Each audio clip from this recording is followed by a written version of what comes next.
의사와 표시가 불일치하는 것을 표의자도 알고 상대방도 알면서 합의가 아닌 경우를 통정의 표시라고 하고, 통정의 표시는 108조에서 규정하고 있고 108조는 1항 2항으로 되어 있다는 겁니다. 1항 상대방과 통정한 허위의사 표시를 뭘 한다? 무효한다. 2항 무효로서 누구에게 대항하지 못한다. 선의의 제3자에게 대항하지 못한다는 겁니다.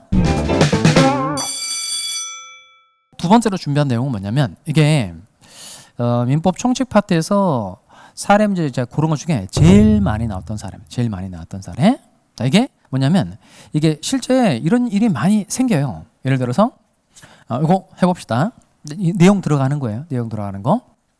자, 먼저 갑이라는 사람이 건물 하나 가지고 있어요. 건물 소유자인데 요 화살표를 잘 보시기 바랍니다. A가 갑이라는 사람에게 화살표 이렇게 돼 있죠. A가 갑에게 1,000만 원의 돈을 빌려준 거예요. 자, 그럼 잘 봅니다. 이렇게 돼 있죠. 이렇게. 그러면 누가 누구에게 얼마를 빌려줬다는 거죠? A가 갑에게 1,000만 원의 돈을 빌려줬다는 겁니다. 그러니까 돈 빌려주는 건 계약인데, 이런 건 특별히 금전 소비대차 계약이라고 그래요. 소비대차 계약. 그러니까 돈을 빌려주었다. 그러면 금전 소비대차 계약. 쌀 빌려줬다면 쌀 소비대차 이렇게 표현하는데, 옛날에는 뭐 쌀 빌려주고 그런 경우가 옛날에는 많았는데 뭐 지금은 다 그런 경우는 잘 없고 금전 소비대차 계약만 유일하게 많이 남아있는 상태입니다.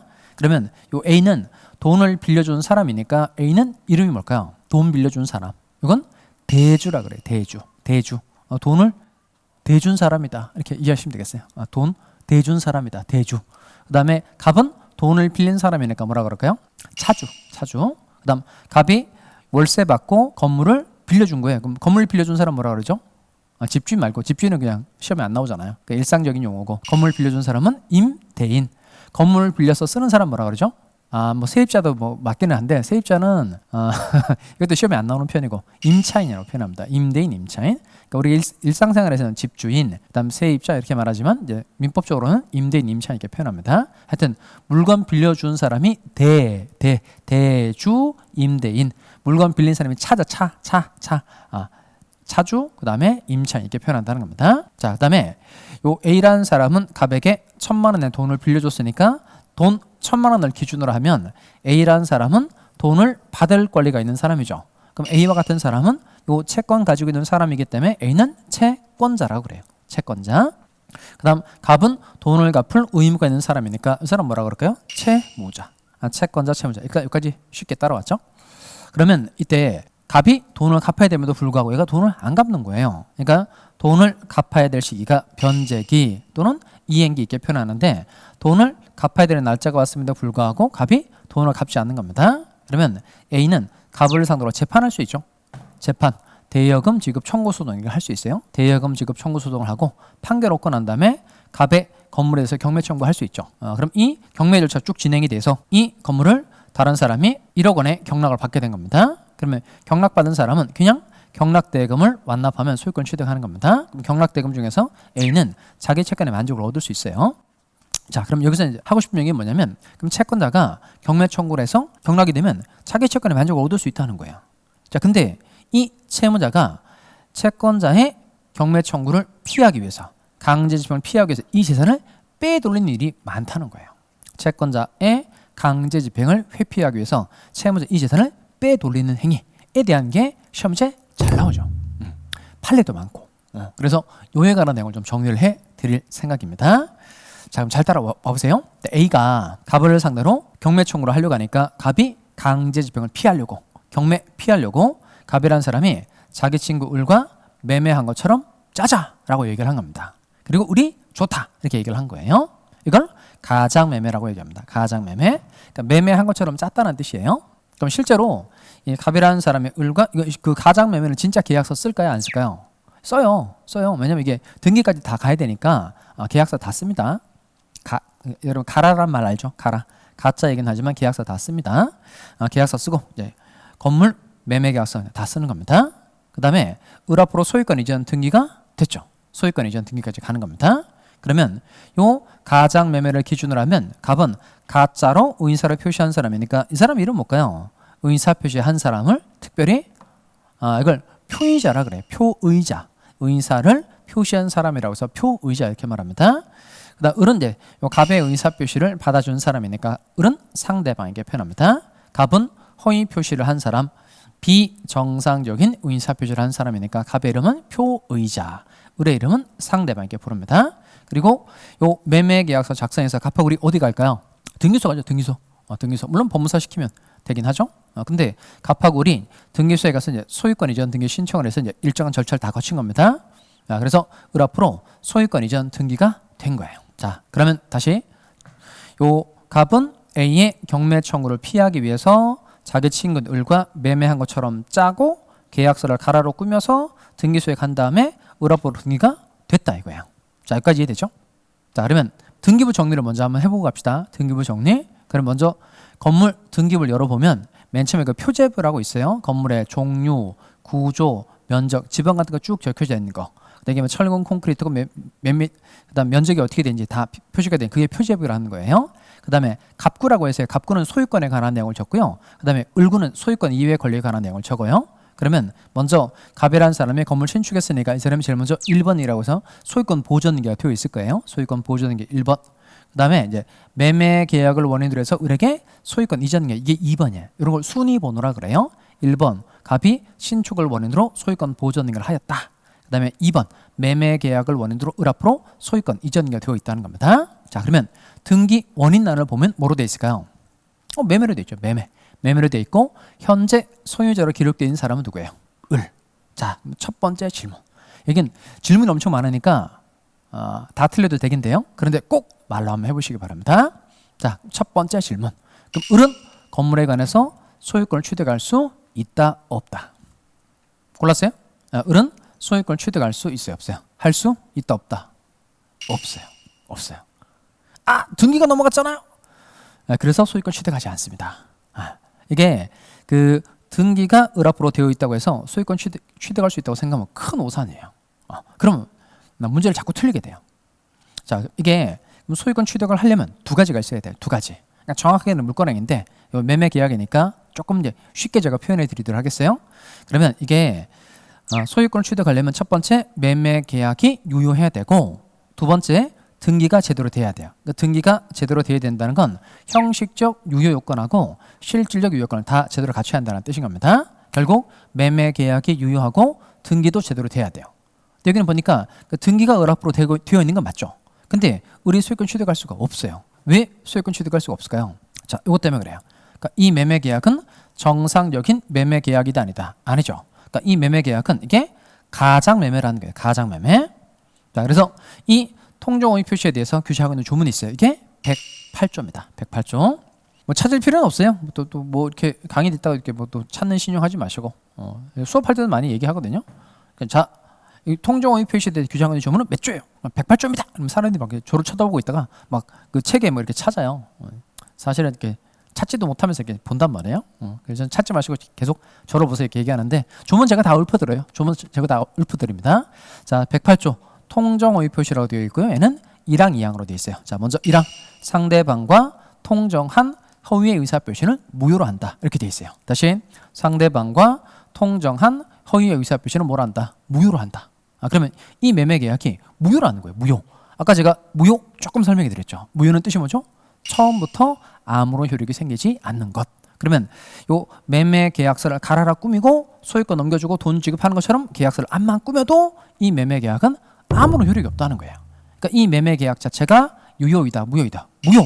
그러면 계약이 유효하고 을 앞으로 등기가 돼야만 을의 소유권 취득하는데 이 매매 계약이 무효이어서 을은 건물에 관한 소유권 취득할 수 있다, 없다? 없다는 겁니다.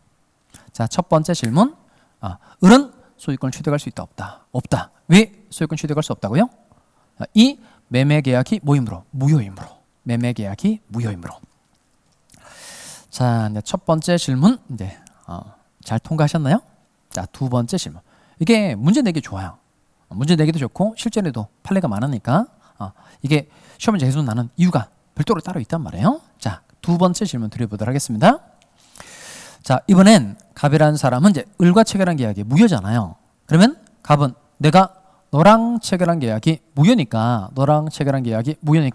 다시 건물을 나한테 돌려줘라고 반환 청구할 수 있을까요, 없을까요? 반환 청구할 수 있다, 없다? 또 찍어보는 거예요. 혼자 공부해도 이렇게 속삭이지 마시고 뭐 옆에 사람 뭐 있으면 어때요? 그 사람이 뭐 강의를 같이 보는 것도 아닐 테니까 크게 대답해 봅시다. 갑은 무효를 주장해서 을에게 건물을 돌려줘라고 반환 청구할 수 있다 없다? 할 수 있다는 겁니다. 할 수 있다는 거예요. 할 수 있어요. 간혹 그 질문 받는 것 중에 이제 자꾸 그 첩계약 사례를 물어보는 사람들이 있거든요. 첩계약 사례. 첩계약 사례는 뭐냐면 요 갑이라는 사람 이제 배우자가 별도로 따로 있어요. 배우자가 따로 있는데 갑이라는 사람이 을이라는 여자를 만나서 첩계약을 맺은 거예요. 그 바람 피고 살림 차리고 애 놓고 살고 그런 거 생각하시면 되겠어요. 그럼 첩계약을 맺고 을에게 소유권 이전 등기를 이제 넘겨준 거예요. 그런 경우에는 첩계약은 이제 아주 나쁜 계약이잖아요. 아까 봤던 반사회적 법률행위에 해당하는 겁니다. 첩계약은 무효예요. 무효. 그다음에 그럼 이때 갑이라는 사람은 내가 너랑 한 이 첩계약이 무효니까 이 계약에 기초해서 건물을 너한테 돌려줬으니까 건물을 다시 나한테 돌려줘라고 반환 청구할 수 있다 없다? 할 수 없죠. 이걸 설명할 때 어떻게 표현하냐면 그 첩계약이 무효이고 첩계약에 기초해서 갑이 상대방에게 소유권을 넘겨주는 걸 불법 원인급여라고 말합니다. 불법 원인급여. 불법한 것을 원인으로 물건을 주었다 이런 뜻인가요? 이때 말하는 불법은 반사회적 법률행위를 말하는 겁니다. 그러면 반사회적 법률행위를 원인으로 상대방에게 소유권을 줬다는 겁니다. 이때는 그 반환을 청구하지 못한다 이렇게 돼 있어요. 그러니까 불법 원인급여에 해당되면 반환 청구할 수 없다는 겁니다. 그러면 첩계약은 사회 질서에 반해서 무효. 그다음 첩계약에 기초해서 건물을 넘겨주는 건 불법 원인급여이고 불법 원인급여에 해당되면 반환 청구를 할 수 있다 없다? 없다는 거예요. 일단 이건 이해됐죠? 자, 요 법리하고 똑같은 게 이거예요. 자, 대신 결론이 좀 다른 게 있어요. 여기는 볼까요? 가장매매 계약을 하고 이제 가라로 계약서 꾸민 거잖아요. 가장매매 계약을 하고 그다음에 갑이 을에게 소유권 이전 등기를 넘겨준 거죠. 그러면 갑이 계약에 무효 주장하는 건 돼야 안 돼요. 되죠? 아까 가장매매 계약은 유효이다, 무효이다. 무효. 자, 그러면 이때 중요한 게 있어요. 가장매매 계약이 무효인 건 맞는데 이건 반사회적 법률행위에 해당해요, 해당하지 않아요? 이게 그 첩계약은 일부 일체의 근간을 완전히 무너뜨리는 거잖아요. 사회 질서의 근간을 무너뜨리는 거니까 이런 건 반사회적 법률행위에 해당하는 거고, 그다음 가장매매는 이건 가장매매에게 좀 나쁜 것이긴 하죠. 그렇다고 해서 뭐 대한민국이 확 무너지거나 그 정도까지 가지는 않는단 말이에요. 그러니까 가장매매 계약은 반사회적 법률행위에 해당하지 않아요. 그럼 결국 가장매매 계약에 기해서 소유권을 을에게 이전해 준 건 뭐가 아닐까요? 아까 말씀드렸던 잘 안 되죠 이거 6자 이게 불법 원인급여. 그러면 불법 원인급여에 해당되면 반환 청구할 수 없는데 이건 불법 원인급여가 아니죠. 가장매매가 반사회적 법률행위가 아니니까 가장매매 계약에 기해서 소유권을 을에게 이전해 준 거 역시 불법 원인급여가 아니라는 거예요. 그러니까 불법 원인급여에 해당되면 반환 청구할 수 없지만 얘는 불법 원인급여에 해당하지 않으니까 갑은들에게 건물을 돌려줘라고 반환 청구할 수 있다 없다? 할 수 있다는 겁니다. 자, 그러면 이게 첫 번째죠. 다시 을은 계약 자체가 무효이므로 을은 소유권을 취득할 수 있다 없다? 그다음 갑은 계약의 무효를 주장해서 건물을 돌려달라고 반환 청구할 수 있어요 없어요? 할 수 있죠. 이걸 간단하게 이제 정리를 좀 해드려 보겠습니다. 가장매매 계약에 기해 상대방에게 물건을 준 것은 불법 원인급여가 아니므로 반환 청구할 수 있다 이거예요. 자, 근데 이제 문제가 뭐냐면 이게 지금 등기부상의 소유자가 을로 기록이 돼 있죠. 갑은 다시 건물을 돌려달라고 할 수 있단 말이에요. 그러니까 이건 을 앞으로 돼 있는 등기를 말소하거나 다시 자기 앞으로 이전 등기를 받아오면 된다는 거예요. 근데 문제는 뭐냐면 이 갑이 반환을 받기 전에 계속 소유자가 누구로 돼 있죠? 을로 돼 있죠. 소유자가 을로 돼 있단 말이에요. 그러니까 을이 에라 모르겠다 이 건물을 병한테 팔아버린 거예요. 지금 갑은 채권자의 경매 청구를 피하려고 자기 친구 을을 믿고 을 앞으로 등기를 넘겨놨는데 얘가 완전 배신을 때린 거죠. 배신 때린 거예요. 을이 병이라는 사람에게 이 건물을 팔고 제3자 병이라는 사람에게 소유권 이전 등기를 넘겨줬다는 거예요. 그러니까 얘가 에라 모르겠다 확 팔아먹었다는 거예요. 자, 세 번째 질문. 그럼 이렇게 되면 가장 열받을 사람은 누구일까요? 갑, 을, 병, A 중에 누구일까요? 물론 갑이죠. 갑. 이건 시험 문제 날까요? 안 날까요? 당연히 안 되겠죠. 자, 그러면 이때 가장 열받을 사람은 갑은 맞는데 이 갑이라는 사람이 병이라는 사람에게 건물을 다시 돌려줘 라고 반환 청구할 수 있을까요? 없을까요? 자, 이게 3번이에요. 갑은 병이라는 사람에게 건물을 돌려줘 라고 반환 청구할 수 있다 없다? 없다. 그렇게 찍으면 골로 가는 겁니다. 그렇게 찍으면 안 돼요. 그렇게 을이 병한테 팔았을 때 무조건 병이라는 사람에게 반환 청구할 수 없다. 이렇게 찍는 사람이 실제로 많아요. 실제로 많아요. 그렇게 하면 안 돼요. 그러면 이걸 처리하려고 만든 게 108조 2항입니다. 108조 2항. 아까 108조 1항 상대방과 통정한 허위의 의사표시는 무효로 한다. 상대방과 통정한 허위의 의사표시는 무효로 한다. 2항 전항의 의사표시의 무효는 선의의 제3자에게 대항하지 못한다. 전항의 의사표시의 무효는 선의의 제3자에게 대항하지 못한다는 겁니다. 그러니까 즉, 요 계약이 무효인 건 맞는데 무효로서 누구에게 대항하지 못한다. 선의의 제3자에게 대항하지 못한다는 겁니다. 자, 먼저 선의 이야기부터 좀 해봅시다. 첫 번째, 병이라는 사람이 이 사람 선이에요. 선이니까 이 사람 착하게 생겼다는 거예요? 악하게 생겼다는 거예요? 뭐 그런 뜻이 아니겠죠? 선이라는 건 몰랐다는 겁니다. 몰랐다는 거예요. 그러니까 즉 병이라는 사람이 을과 계약을 체결할 때에 갑하고 을이 짜고서 이런 행위를 하였다라는 걸 모르고 샀다는 거예요. 모르고 샀다는 겁니다. 모르고 샀으니까 뭐죠? 모르고 샀으니까 이거 선의. 자, 그다음 병이라는 사람이 악이에요. 악이 나쁜 놈이 아니에요. 자꾸 제가 늘 수업할 때 느끼는 거지만 악이 이게 이렇게 하는 사람이 실제로 많아요. 수업 받을 때는 그냥 선이라는 건 모르는 거, 악이라는 건 아는 거 이렇게 수업 시간에 그렇게 설명해 주는데 나중에 복습할 때는 또 자기 마음대로 이해하는 사람도 있죠. 진짜 있어요. 선이 이 사람 착하니까 보호를 해줘야 돼. 악이 이놈은 나쁜 놈이야. 절대 보호를 해주면 안 돼. 이렇게 자꾸 생각하고 가는 사람들이 진짜 많아요. 그러니까 제가 여기서 조금 드리고 싶은 내용이 뭐냐면 일단 수업 받고 난 다음에 될 수 있으면 자기 마음대로 생각하는 것은 좀 내려놓으시기 바라요. 그러니까 제가 수업 시간에 설명한 것대로 각 교수님들이 설명해 준 것대로만 그냥 한번 계속 그렇게 가보는 거예요. 그러니까 자기 의견을 자꾸 집어넣지 마세요. 자기 의견을 집어넣으면 이게 자꾸 이상한 것처럼 보인단 말이에요. 마치 자기가 주인인 사람들이 있어요. 보면 세상의 주인은 자기인 사람들이 있잖아요. 그래서 선생님들이 가르쳐 준 건 끄떡끄떡 하다가 문제 풀 때는 흥 이렇게 하고 또 자기 마음대로 이렇게 푸는 사람들 있죠. 그러면 안 돼요. 그러니까 수업 시간에 교수님들이 가르쳐 준 내용을 딱 놓고 거기에 자기 생각을 자꾸 껴맞춰 보는 거예요. 그렇게 해야 시험을 빨리 통과해요. 제가 오랜 세월 수업을 해보니까 이건 합격은 뭐가 연관이 있냐면 그 사람의 태도하고 되게 연관이 있어요. 진짜. 그러니까 누구를 좀 이렇게 좀 잘 신뢰하는 사람 있죠. 그다음 잘 따르려고 하는 사람은 합격이 빨라져요. 근데 반면에 자기 주관이 되게 강한 사람도 있잖아요. 진짜. 나 주관이 매우 뚜렷하다 이런 거죠. 주관이 뚜렷하다. 이렇게 가르쳐 줬는데 창이 이렇게 가겠다는 거예요. 그러니까 주관이 뚜렷하면 이제 기간이 길어지죠. 기간이 길어지고 그다음에 이제 가족들이 좀 힘들어지죠. 그다음에 이제 쓰는 돈도 많이 까먹는 거죠. 남들은 100만 원이면 따는데 500만 원 들거나 600만 원 들거나 그럴 수도 있단 말이에요. 물론 강의를 연장해 주긴 하는데 기회 비용이랑 또 생각해 보면 이게 가급적이면 교수님들이 가르쳐 드리는 것대로 자기 생각을 껴맞춰 보는 거예요. 다시 이쪽으로 옵시다.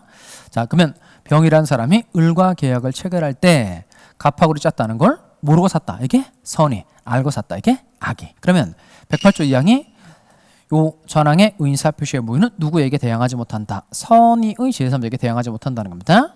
자, 그러면 여기서 대항하지 못한다는 건 무효의 효과를 주장할 수 없다 이거예요. 그러니까 여기서 말하는 무효의 효과는 이거예요. 이게 무효의 효과예요. 그러니까 계약이 무효니까 갑이라는 사람은 을에게 건물을 돌려줘라고 반환 청구할 수 있다. 반환 청구할 수 있다는 게 이게 이제 무효의 효과예요. 그럼 반환 청구할 수 있다는 내용을 선의의 제3자에게 주장할 수 없다는 거예요. 그럼 선의의 제3자에게 주장할 수 없으니까 요 갑은 병이 선의인 경우에는 반환 청구할 수 있다는 거예요? 없다는 거예요? 없다는 거죠. 뒤집어 말하면 또 누구에게는 대항할 수 있다는 거예요? 악의의 제3자에게 대항할 수 있다는 거죠. 그럼 병이라는 사람이 을과 계약을 체결할 때 갑하고 을이 짰다는 걸 알고 계약을 체결했다는 겁니다. 이때 악의의 제3자에게는 대항할 수 있다는 거예요. 그러면 악의의 제3자에게는 반환 청구를 할 수 있다는 겁니다. 그럼 제가 처음에 3번 질문을 드릴 때 드렸던 질문을 다시 한번 떠올려 보시기 바라요. 자, 을이 병이라는 사람에게 에라 모르겠다 팔아먹었다는 겁니다. 그럼 가장 열받을 사람은 갑. 그러면 갑은 병이라는 사람에게 건물을 돌려줘 라고 반환 청구할 수 있다 없다. 나눠봐야 한다 이거죠. 나눠봐야 한다. 그래서 병이 선이면 반환 청구할 수 있다 없다. 없다. 병이 악이면 반환 청구할 수 있다 없다. 있다는 겁니다. 자, 여기까지 3번까지 통과됐어요. 자, 지금 1번, 2번, 3번 다 틀리신 분도 있죠. 그럼 또 명예회복할 수 있는 기회를 또 드리도록 하겠습니다. 뭐 하나라도 맞출 수는 있잖아요. 자, 명예회복할 수 있는 기회를 드릴 테니까 네 번째는 더 잘 들어보시기 바랍니다. 자, 이번엔 병이라는 사람이 을과 계약을 체결할 때에 갑하고 을이 짰다는 걸 알 수 있었어요. 다시 병은 을과 계약을 체결할 때에 갑하고 을이 짜고서 이런 행위를 하였구나라는 걸 알 수 있었던 사람이에요. 자, 그러면 갑은 병이란 사람에게 건물을 돌려줘 라고 반환 청구할 수 있을까요? 없을까요? 할 수 있다 없다? 할 수? 이제 말하기 싫은 거예요. 다시, 병은 을과 계약을 체결할 때 갑하고를 짰다는 걸 알 수 있었던 사람입니다. 그럼 이런 경우에는 갑이 병이라는 사람에게 건물을 돌려줘 라고 반환 청구할 수 있다 없다? 할 수? 없다. 할 수? 없답니다. 왜 반환 청구할 수 없을까요? 반환 청구할 수 없는 이유. 좋았어요. 자, 그게 맞는지 한번 확인해 보도록 하겠습니다. 자, 그러면 이걸 제가 이제 하나 띄워놨는데 이 알 수 있었을 경우가 이건 병이 을과 계약을 체결할 때 갑하고를 짰다는 걸 병이 알았다는 거예요. 몰랐다는 거예요. 알 수 있었다. 이 말은 알았다, 몰랐다. 이건 몰랐다는 거예요. 몰랐다. 몰랐다는 걸 뭐로 표현하죠? 선의. 그러니까 선의가 이제 종류가 두 가지가 있는 거예요. 그러니까 어떤 사정을 모르는 게 선의인데 이 선의도 두 가지가 있다는 겁니다. 모르는 건 맞는데 주의를 하면 알 수 있었음에도 불구하고 주의를 기울이지 않은 건 선의이지만 과실이 있다 이렇게 말하고요. 그 다음에 몰랐는데 이거 암만 주의해도 도저히 알 수가 없었다는 겁니다. 모르는데 이건 아무런 잘못이 없는 경우라 이건 선의이면서 무과실인 경우다 이렇게 표현합니다. 자, 그러면 자, 선의도 두 가지가 있다는 겁니다. 몰랐는데 주의를 하면 알 수 있었음에도 불구하고 주의를 기울이지 않은 게 이거 뭐죠? 선의이지만 과실인 경우. 그 다음 몰랐는데 암만 주의를 해도 도저히 알 수가 없었다는 겁니다. 이게 선의이면서 무과실인 경우라는 겁니다. 그럼 이게 그 쉬운 우리가 일상적인 용어로 좀 정리를 하면 돼요. 정리하면 돼요. 그러면 그냥 몰랐다. 이거 뭘까요? 몰랐다. 이거 선이라는 거예요. 선이. 그다음 전혀 몰랐다. 이게 이거죠. 전혀 몰랐다는 게 선의이면서 무과실인 경우다. 그다음 주의하면 알 수 있었다. 이게 선의이지만 과실인 경우라는 겁니다. 구별할 수 있겠죠? 전혀 몰랐다. 선의이면서 무과실인 경우 말하는 거고, 그다음 몰랐는데 주의하면 알 수 있었다. 이게 선의이지만 과실인 경우라는 겁니다. 자, 그럼 아까 제가 중요한 조문이 108조 2항이라고 그랬죠? 다시 한번 제가 읊어드릴게요. 자, 108조 1항. 하여튼 요 강의만 들어도 뭐 통정의 표시 다 맞추겠네요, 이제. 자, 108조 1항. 상대방과 통정한 허위의 의사표시는 무효로 한다. 그다음 2항. 전항의 의사표시의 무효는 선의 무과실의 제3자에게 대항하지 못한다. 이렇게 안 돼 있다는 점이에요.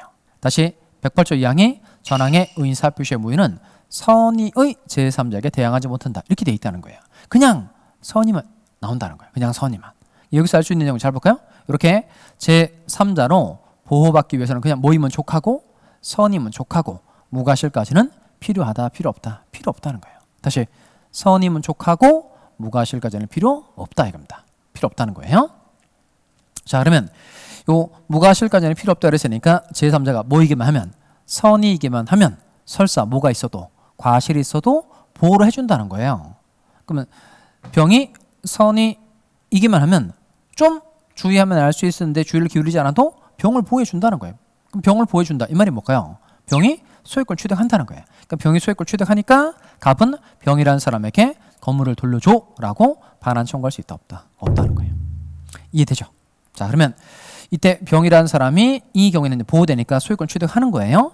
그러면 갑은 병이라는 사람에게 건물 반환 청구를 할 수는 없겠죠? 대신 갑이라는 사람이 을에게는 청구할 수 있어야 되겠죠? 그러니까 지금 병이라는 사람은 매매 대금 을에게 주는 거죠. 그럼 을은 자기 건물을 판 거예요? 남의 건물을 판 거야? 남의 건물을 팔고 돈을 받은 거니까 이 돈은 정당하다, 부당하다? 부당하겠죠? 따라서 갑은 을에게 네가 병한테 받은 매매 대금을 나한테 돌려줘. 이렇게 매매 대금에 대한 부당이득 반환 청구는 얼마든지 할 수 있다는 겁니다. 자, 이렇게 4번까지 해봤어요. 4번까지 이제 딱 하나 남았네요. 딱 하나 남았어요. 이제 5번째 맞추면 다 맞춘 걸 해드릴게요. 5번을 맞추면 다 맞춘 걸로.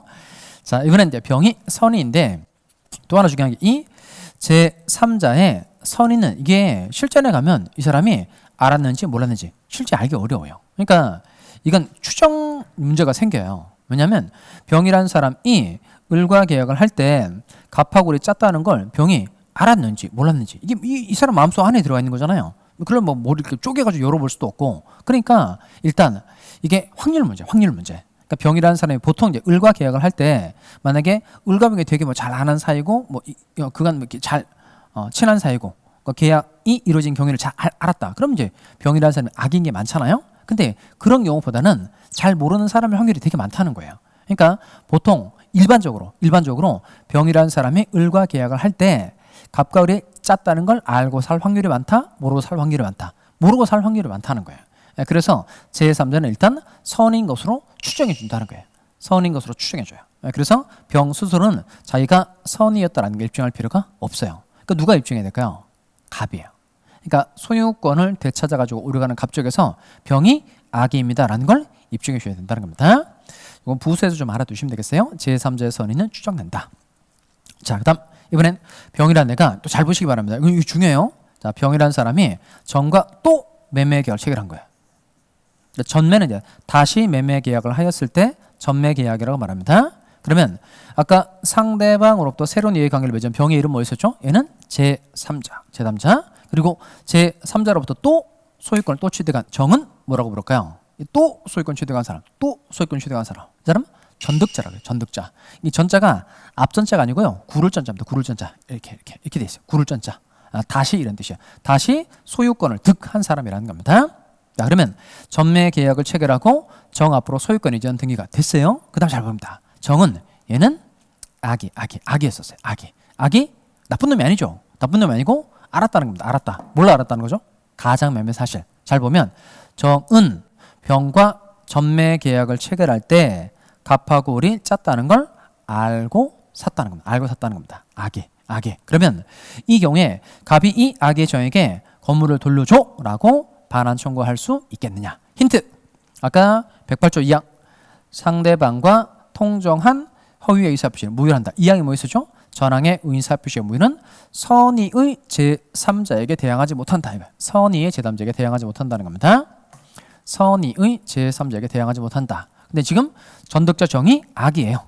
그럼 악의 정에게 건물을 돌려줘라고 반환 청구할 수 있을까요? 없을까요? 할 수 있다 없다? 할 수 없다요. 할 수 없다. 또 틀린 거예요. 그럼 1번부터 5번까지 다 틀리신 분 손 들어볼까요?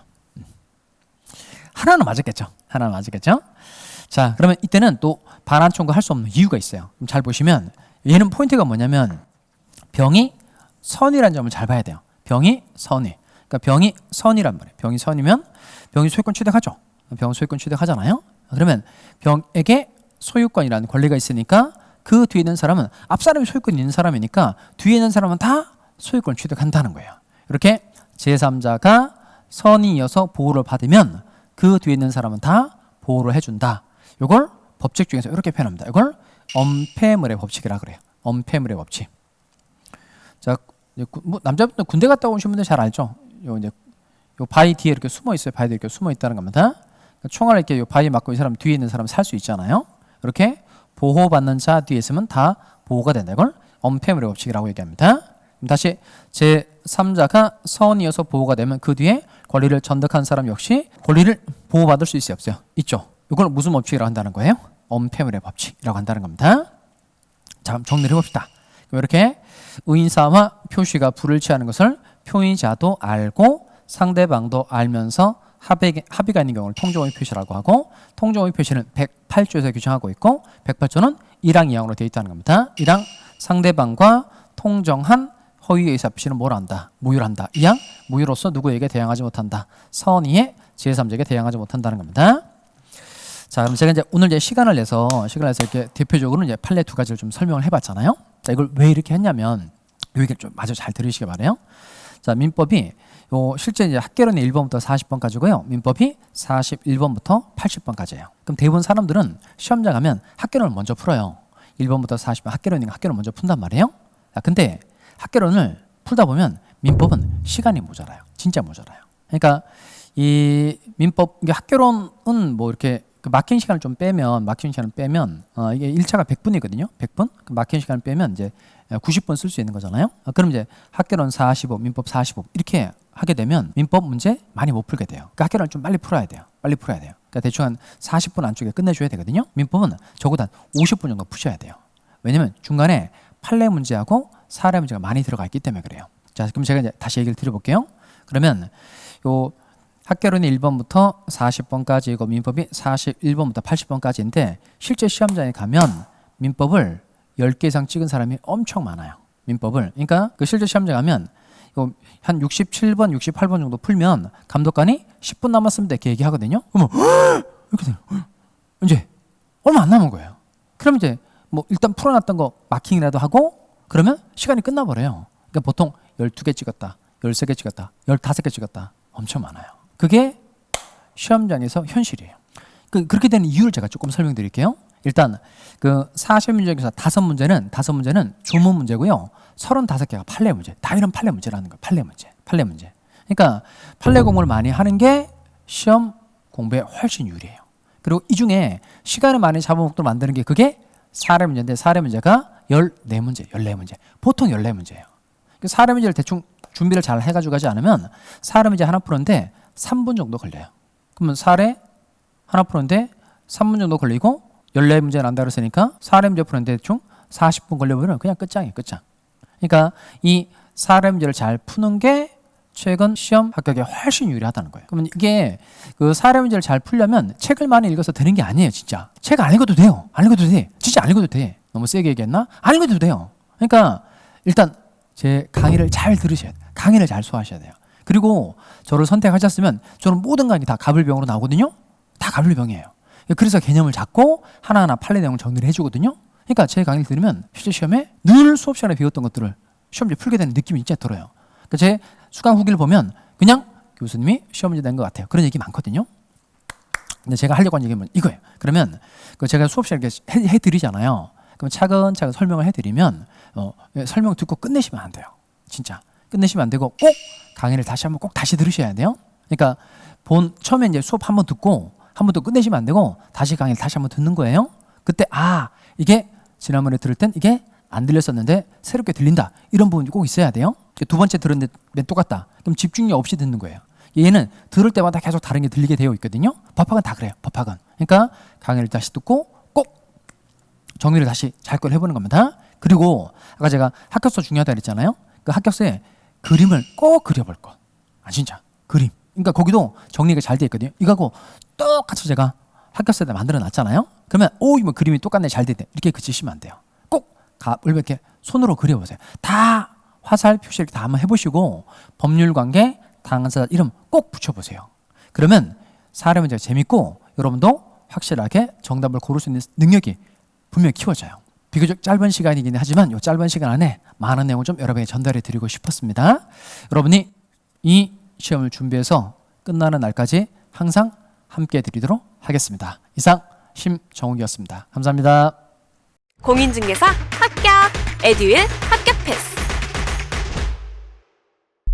에듀윌 공인중개사 합격은 에듀윌 합격 패스. 학계론도 민법도 에듀윌 합격 패스. 중개사법 공시법도 에듀윌 합격 후 공법 세법 한 번에